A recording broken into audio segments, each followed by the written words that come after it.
এটা আমার একটা প্রশ্ন। না না বুলু সাহেব, আপনাকে এই কারণেই আমরা এখন উন্মুক্ত করে দিয়েছি। ঠিক আছে স্যার, আপনার যে দাবি, আপনার যে পরামর্শ, এটা কিন্তু এটা আপনার স্যার বিটিআরসি গ্রহণ করেছে, তাই না? ঠিক আছে, তো এখন আপনি ছিল স্যার, এইজন্য আমি এটা বললাম যে ঘটনা আমি এটা দেখছি। বলেন, এখন বলেন। এখন প্রশ্ন আছে স্যার, এই যে আমি 4টা কার্ড নিয়ে আসছি বিভিন্ন কোম্পানির, যেখানে লেখা আছে 2 দিন মেয়াদ, 19 টাকায় 2 দিন মেয়াদ। এটা হচ্ছে বাংলা লিঙ্ক। এখন আছে 19 টাকায় আপনার 24 ঘন্টা মেয়াদ রবি, আর এয়ারটেল আছে 19 টাকায় 31 দিন 3 দিন মেয়াদ, আর গ্রামীণে 2 দিন মেয়াদ। আমার প্রশ্ন হচ্ছে এই জিনিসগুলো কি স্যার পচা যায়? এটির মেয়াদ থাকবে কেন? আমার প্রশ্ন হচ্ছে মানুষের টাকা আপনি মনে করেন আমরা যদি 20 কোটি লোক হই, যদি 20 টাকা করে ভরি, আর একদিন সবাই কথা বললাম না, কত হাজার কোটি টাকা এই কোম্পানি নিয়ে যাচ্ছে, সিস্টেমের মাধ্যমে নিয়ে যাচ্ছে। এর আগে আমি বলেছিলাম, একটা নিউজে দেখাইছে 17 মিলিয়ন ভিউ হয়েছে। ওদিন থেকে উচিত ছিল এই সিস্টেমটাকে বাংলাদেশে বন্ধ করে দেওয়া। আমি বারবার বলেছি গরিব মানুষ ভিক্ষা করে, সে 20 টাকা ভরে, আপনি হয়তো জানেন না।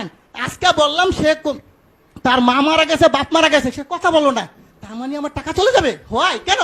এই গ্রামীণ ফোন কোম্পানি বা অন্য কোনো কোম্পানি এরা কারা? এরা আপনাদেরকে না জানে হাজার হাজার কোটি টাকা সিস্টেমের মাধ্যমে নিয়ে যাবে। এটা কিন্তু স্যার সহ্য করার মতো না।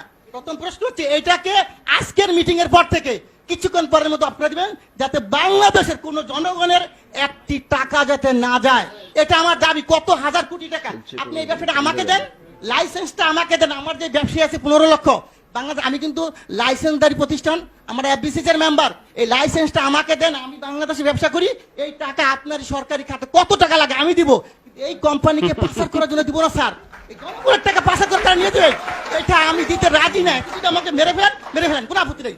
সো এই টাকা পাচার করার কোনো সিস্টেম নাই স্যার। আরেকটা জিনিস আপনাকে বলবো স্যার, আপনি যদি আজকে পেয়েছে আমি ভাগ্যবান যে আপনি শুনবেন। আমরা যখন এই ব্যবসা শুরু করি 27 টাকা কমিশন ছিল, 27 টাকা।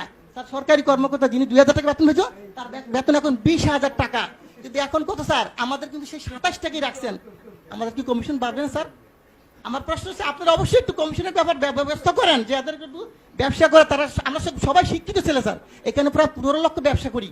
আমরা যারা ব্যবসা করি কোটি কোটি টাকা কামিয়ে দিচ্ছি, আমাদেরকে তো দেখবেন স্যার। আরেকটা কথা, টেলিটক আপনি হয়তো জানেন না। এই টেলিটকের ব্যাপারে আমি একবার বলছিলাম, বিটিআরসি 22 আমি হিন্দু, উনি সম্ভবত আমি জানি না, উনি আমাকে বলে এটা দায়িত্ব তো বাবা আমার না রে ভাই, এটা দায়িত্ব হইলো কার? বিটিআরসি না, টেলিযোগাযোগ। আমি ঠিক আছে, আমি যে স্যারকে পাই বলবো স্যার, আমার আপত্তি স্যার যদি মাইন্ড না করেন, আপনি দায়িত্বটা আমাকে দেন। আমার ব্যবসায়ীরা সবাই মিলে আমরা করি। বাংলাদেশে টেলিটককে কেমনে উড়াইতে হবে আপনি আমাকে সাপোর্ট দেন। আমি বলবো কোন দোকানদার আমাদের দোকান থেকে টেলিটকের সিম কেনার পরও রিচার্জ পাবে, তা হবে।